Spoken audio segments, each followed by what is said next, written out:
Hello everyone, আসসালামু আলাইকুম। সবাই কেমন আছেন? আশা করছি সবাই ভালো আছেন। আলহামদুলিল্লাহ আমিও ভালো আছি। আর আপনাদের সাথে আছি আমি জান্নাতুল মাওয়া সাভার থেকে। আবারও চলে আসলাম আপনাদের মাঝে নতুন আরেকটা ভিডিও নিয়ে। আশা করি নতুন বছরটা আমাদের মাঝে মেঘলা হয়ে চলে এসেছে। জানেন তো ১ তারিখ থেকে এতটা পরিমাণে ঠান্ডা সাভারের ভিতরে যা বলার মতো না। সূর্যি মামাকে তো দেখাই যায় না। সকালবেলা ঘুম থেকে উঠে ছাদে চলে এসেছিলাম মেঘলা আকাশ উপভোগ করার জন্য। বাট আমি একা ছিলাম। দেখেন সাথে কিন্তু আমার ৩ মুরগিও ছিল। মানে আমার না, আমার শাশুড়ি মায়ের ৩ টা মুরগি আছে। তারাও আমার সাথে মেঘলা আকাশ উপভোগ করতেছিল। বছরের শুরুটা এভাবে মেঘলা থাকার জন্য কোথাও বের হতেও পারিনি। কারণ বাচ্চাদেরকে নিয়ে বের হলে একটু সমস্যা হয়ে যায়, ওদের ঠান্ডার সমস্যা লাগে, সেজন্য আর বের হওয়া হয়নি। যাই হোক, মেঘলা আকাশের সাথে নিজের মনটাও মেঘলা হয়ে আছে। ছাদেও আর বেশিক্ষণ দাঁড়াতে পারলাম না, কারণ এতটাই ঠান্ডা বাতাস বইতেছিল যা বলার মতো না। যাই হোক, এসে দেখি আমার মেয়ে ঘুম থেকে উঠে পড়েছে। দেখেন, সে উঠতে চাইছিল না, আর সে ঘুম থেকে উঠে প্রায় আমার সাথে এরকমের দুষ্টমি করে। দেখেন আপনারাও।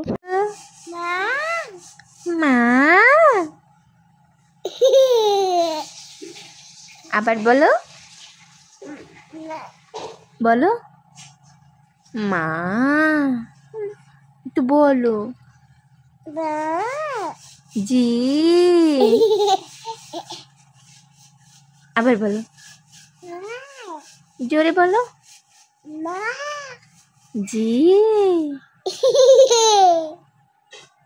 বাচ্চাদের এই দুষ্টু মিষ্টি হাসিটা আমার কাছে অনেক ভালো লাগে। জানেন তো, ও যখন এভাবে হাসে, আমাকে মা বলে ডাকে, আমার কাছে মনে হয় যেন পৃথিবীর সব থেকে সুখী মানুষ আমি। যাই হোক, এখানে হচ্ছে দুপুরে রান্না বান্না করার জন্য সবকিছু কেটে কুটে গুছিয়ে নিয়েছিলাম। আমার শাশুড়ি মাই রান্নাটা করে আর আমি থাকি কাটাকুটির দায়িত্বে, মানে হেল্প করি তার কাজে। যাই হোক, এখানে হচ্ছে ছিম দিয়ে লাবড়া রান্না করা হবে। লাবড়া নাম শুনে হয়তো অনেকেই বুঝতে পারবেন না এটা কিভাবে রান্না করে, বাট যারা বরিশালের তারা কিন্তু অনেকেই বুঝবেন যে লাবড়া কিভাবে রান্না করে। সিম আর আলুটাকে ভালোভাবে সিদ্ধ করে তাতে বাগার দিলেই কিন্তু এটা হয়ে যায় লাবড়া। যাই হোক, এর ভিতরে লাউর পাতা দিলে আরো অনেক মজা হয়। আর এখানে হচ্ছে আমি বিভিন্ন ধরনের সবজি কেটে নিচ্ছিলাম, সাথে ব্রোকলিও ছিল। ব্রোকলি কার কার পছন্দ? আমার কিন্তু অনেক পছন্দ ব্রোকলি। আর আপনাদের ভাইয়া নাকি এখন থেকে আর ভাত খাবে না, ৩ বেলায় নাকি সবজি খাবে, সেজন্য দেখেন সবজি রান্না করে দিয়েছি। অনেকগুলা সবজি একসাথে মিক্স করে সেটাকে রান্না করে দিয়েছি, আর এটা খাচ্ছিল। তার কাছে নাকি অনেক মজার হয়েছে। আমিও তারপরে খেয়ে দেখলাম, আমার কাছে অনেক মজা লাগতেছিল, কারণ বিভিন্ন ধরনের সবজি আর একটা ডিম ছিল সাথে। অনেক পুষ্টিকর কিন্তু খাবারটা। যাই হোক, আপনাদের ভাইয়া খাচ্ছিল,